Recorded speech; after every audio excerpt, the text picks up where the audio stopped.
Bien, d'accord. Alors, j'ai l'impression que vous avez créé un autre problème. La dernière fois, vous avez parlé de cette question liée au bidon, mais la police, c'est-à-dire vous avez interpellé, vos interpellations sonnent comme, si vous voulez, je ne sais pas si c'est du piment. Cette fois-ci, la police sort ses muscles et tout individu qui sera appréhendé dans une station ou aux alentours d'une station avec un bidon, avec du carburant, s'expose désormais à des sanctions, pendant que nous, on était en train de dire... Donc avant, il n'y avait pas même avant. En fait, non, disons que nous, on avait dit qu'il fallait être flexible. Il y a une autre pratique. Non, on avait dit qu'il fallait être flexible. Il y a une autre pratique qui vient de voir le jour. C'est que les gens ne vont plus on avait avec dit, les bidons.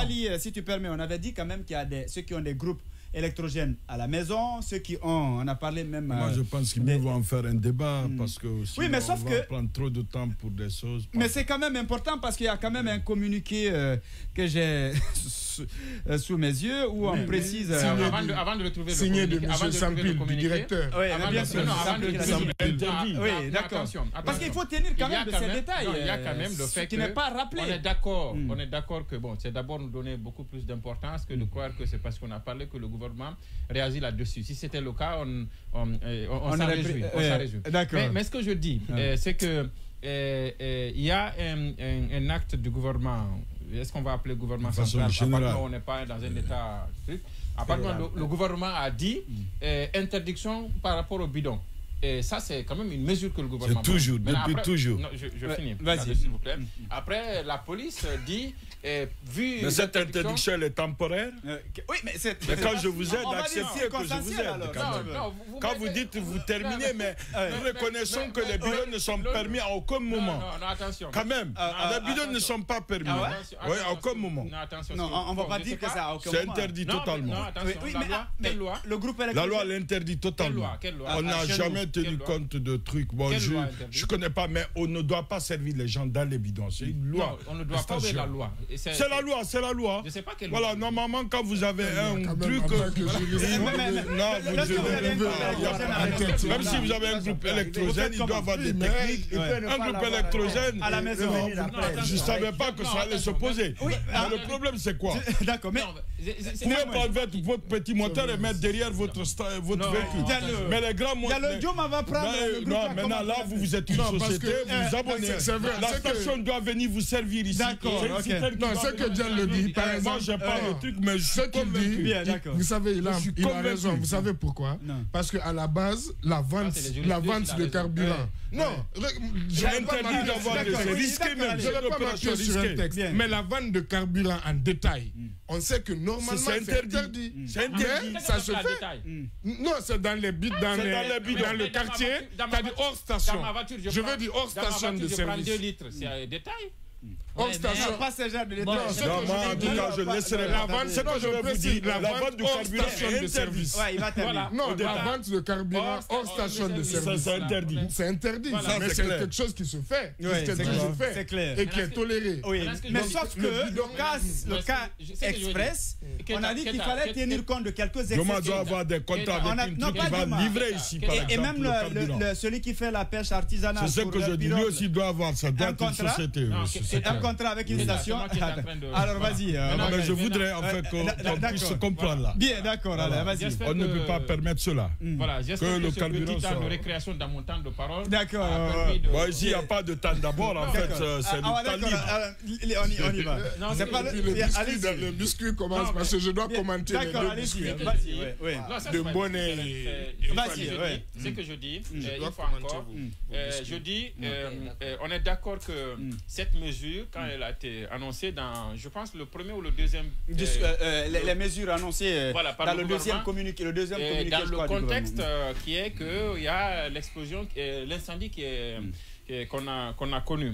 Maintenant, je suis d'accord que c'est tout à fait logique que lorsque le gouvernement prend une mesure, que les services de sécurité soient à pied d'œuvre pour appliquer les mesures que le gouvernement a prises. Qu'elles soient bonnes ou mauvaises, pour le moment, ça devient des mesures du pays qui doivent s'appliquer. Maintenant, et mon problème avec ça, c'est que au-delà de ce que nous dénonçons, et que même parce que j'ai vu dans la presse en ligne, notamment sur Guinée 114, j'ai vu que il y a les pêcheurs artisans qui s'en plaignent parce qu'ils ne peuvent pas envoyer les barques, pirogues, ils ne peuvent pas envoyer les pirogues à la station. Et je ne sais pas comment quelqu'un qui détient une pirogue va devoir s'abonner à une compagnie de distribution de carburant pour qu'on envoie une citerne au bord de la mer toutes les 2 heures. Je ne vois pas comment ça va se faire matériellement. Maintenant, et si on n'a pas pris, on comprend bien la mesure du gouvernement qui consiste à éviter justement les spéculations, le marché parallèle et tout ça, on comprend, mais on aurait pu trouver une autre parade, une autre façon, de manière à ce que même ceux qui ont des groupes électrogènes, je prends le cas de Dioma, mais au-delà de Dioma, il y a quelqu'un qui, en cette période où le délestage a repris, et même s'il y a une amélioration en ce moment, quelqu'un qui a un groupe à la maison aimerait bien pouvoir trouver du carburant pour mettre dans son groupe électrogène. Mais au-delà de tout ça, ça me rappelle une mesure que le gouverneur de Conakry avait prise à l'époque, le gouverneur Soliba Sorel. C'était de sanctionner toute personne qu'on appréhendrait en train de jeter des ordures dans la rue. Il avait même en idée la création d'une police verte à Conakry. Bien sûr. Je pense qu'elle a été créée plusieurs années après avec le ministre Papa Koli Kourouma au ministère de l'assainissement et de tout ça. Mais le problème c'est quoi? C'est qu'à l'époque, vous mettez ça en place, vous ne pouvez pas sanctionner. Même quand ils ont arrêté quelques pauvres dames de Kaloum, ils ont envoyé au gouvernement. Mais comment vous les jugez? Parce que le juge, il juge sur la base d'une loi qui existe. Bien sûr. Pour le moment, on n'a pas une loi. En tout cas, je serais bien content que Diallo me dise quelle est la loi en Guinée qui dit: 1, on ne doit pas prendre du carburant à la station avec un bidon. 2, quand quelqu'un prend du carburant avec des bidons à la station, voici sa sanction. Je ne crois pas que ça existe. Maintenant, si la loi n'existe pas... Si vous me donnez le temps, je trouverai bien ça. Ce serait bon de venir avec ça demain. Mais pour le moment, demain, je pense que... je sais pas. En attendant de savoir qu'il y a une législation en la matière, je ne vois pas comment, quand on appréhende quelqu'un qui est en train de faire ça, on le juge. Et j'imagine que quand on appréhende quelqu'un, on ne l'inflige pas juste la sanction qu'on veut. Parce que c'est interdit. On doit toujours partir d'une base. Donc, je pense que c'est bon de prendre les mesures parfois, mais il faut s'attacher surtout des conseillers juridiques qu'il y a dans le département ministériel et tout ça. Mais aussi et surtout, on comprend bien la préoccupation du gouvernement, c'est pour nous protéger, c'est pour nous aider à gérer cette crise-là. Mais il faut que le gouvernement pense à ceux-là, par exemple, dont les véhicules n'ont même pas une goutte de carburant dans le réservoir et qui sont garés à 10 km de la station, mais qui voudraient quand même avoir du carburant pour ça. Il faut penser à... Voilà, c'est pas parce que le problème est difficile à résoudre que le gouvernement devrait être radical. Mais son job, c'est justement d'affecter la question générale que je voudrais évoquer. À supposer qu'il n'y a pas de loi sur l'interdiction du carburant, un arrêté est une source indirecte, c'est une source de la loi. Vous le savez. Les mesures de l'État sont... Non, je vous explique. Ce sont des contraventions. Tous les arrêtés ministériels, toutes les décisions de l'exécutif sont des contraventions. Il y a toujours des règles. Pour le moment, il n'y a pas un arrêté. Non, il y a une interdiction totale du carburant depuis toujours. Je ne sais pas quel est l'arrêté, mais je pense que l'État a toujours rappelé. Aujourd'hui, je ne peux pas le dire. Mais l'État n'a pas hésité un seul instant d'interdire la vente du carburant. Pour des raisons de sécurité, en ne respectant pas la... C'est vrai. Non, en interdisant la vente sur les bidons, c'est un interdit, puisque s'il n'y a pas une vente sur les bidons, normalement, le fait, si vous remarquez ceux qui vendent du carburant, ils mettent des sachets de bonbons menthe dans le truc pour éviter que la police ne vienne prendre. Puisque c'est illicite. En fait, qu'est-ce qu'ils font? Voilà. Les bidons, il y a des bidons. La présentation, la décoration. Voilà. Pour qu'à distance, tu penses que c'est une vente de... C'est interdit. Ça, il n'y a aucun pays du monde qui autoriserait que dans les quartiers, qu'on puisse vendre. Mais il y a une autre réalité. Est-ce que la loi, elle est juste? Ça, c'est une autre problématique. En ce moment, je peux te suivre. Est-ce que la loi, elle est juste? Mais la loi, elle existe. Bien. Oui, il a voulu placer un mot. Fali, on va permettre à Baïda. Il avait demandé la parole. Sur la question de restriction, en fait, je couple parce que je me souviens quand Fali parlait des policiers qui devraient être dans la circulation pour les fêtes, etc.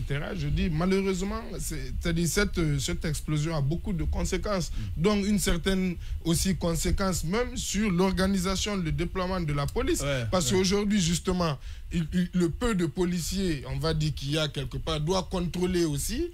et même encadrer les rentrées et sorties aux alentours de oui, et des stations aussi, même. Justement. Des stations pour justement vérifier qu'ils font des tours. Et de passage, ce que je veux dire, il y a un déploiement anormal. De passage, il faut saluer quand même le département de la sécurité, la distribution, le premier jour de distribution, il y avait vraiment de l'efficacité, sinon ça allait dégénérer partout. Le nombre, la queue, la demande était telle qu'il y avait des risques, mais ça a été bien géré. Oui, mais sauf que les gens se font servir deux fois. D'accord, mais néanmoins, on va savoir ça. Oui, ça c'est pas ce que j'ai dit.